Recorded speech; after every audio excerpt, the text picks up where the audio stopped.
Matt Cameron. I'm a freelance media journalist. I write for IGN, Empire, The Observer, a few other places. Professional nerd.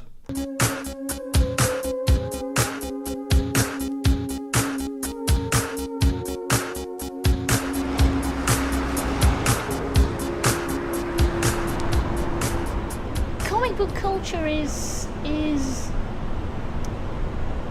probably getting more recognition in this country now. In the media, there's certainly more talk of, the rise of the graphic novel, etc.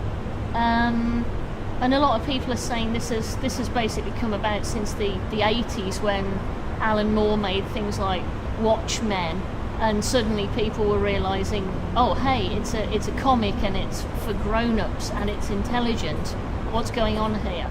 People started to see it as a more adult medium, and it's taken a while. It's taken over 20 years, but there are still people who see it as for kids.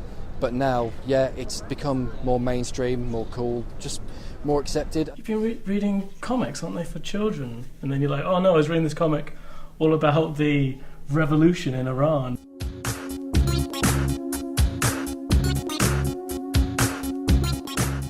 I'm more story-driven, so I can forgive mediocre art if the story's great, but if it's fantastic art and a weak story, I lose interest. I think art is important to life, and comic books are just a form of art. I think telling stories is important to life, and comic books is just another way of telling stories. The stories are written for everyone, but there's that barrier that it's a picture book, it's a comic book. Some people won't see that as a kind of lower medium and don't really want to associate with it. And then there are some which are almost just for art. There's an artist called David Mack. It doesn't really matter if you read his comics, they're beautiful. It's just like a book. A book can be art or entertainment. It can have something deeply profound to say, or it can just say the word poo ! It's a tool to be used to express what you want it to express.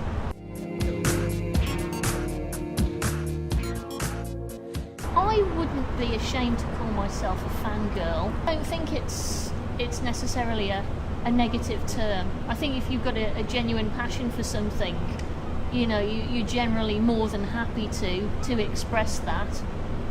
You make your little world and say, you go over here and do this, you say that, you do that. It's kind of nice to be able to do that.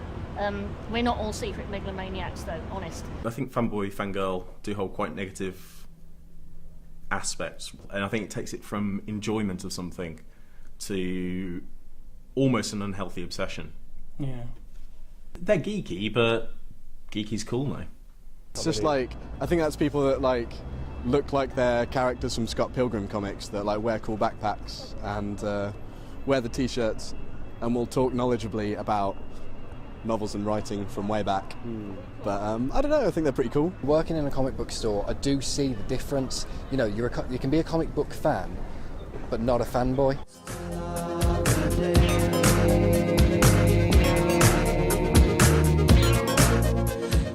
It feels like it's moved from the kind of area of being a subculture and it's kind of been subsumed into popular culture. We were discussing a moment ago about the kind of rise in memorabilia and people wearing t-shirts and belts and having bags and I don't know, I feel like the aesthetic of it has kind of risen even though the actual comic books still are unknown to lots of people.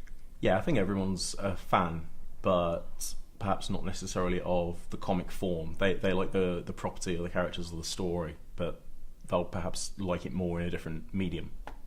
The idea of comics and video games and sort of sci-fi movies and whatever being for the outsider, it's a bit of a dated concept. Everyone has seen Star Wars, everyone went to see Iron Man and the Avengers and the last Star Trek movie. Avengers took over $1 billion, but you're not going to get that many people going into a comic store and buying the latest issue of Avengers. So I think there's very few people that genuinely dislike comics and cartoons, even if it's just a sense of nostalgia for their childhood or their teenage years.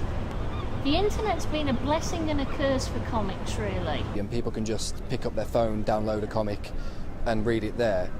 Means that it's opened it up to so many more people, and yeah, it's more acceptable now.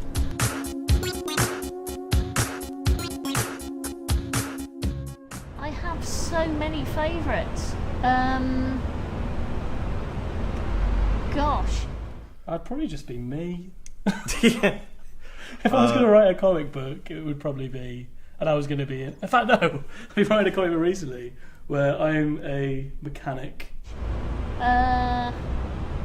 See, I'd probably just be me, but with like really powerful telekinesis, because it's the superpower that can do everything else with. I've clearly thought about this way too much. I don't think I could actually. I would have the ability to smell 24 hours into the future.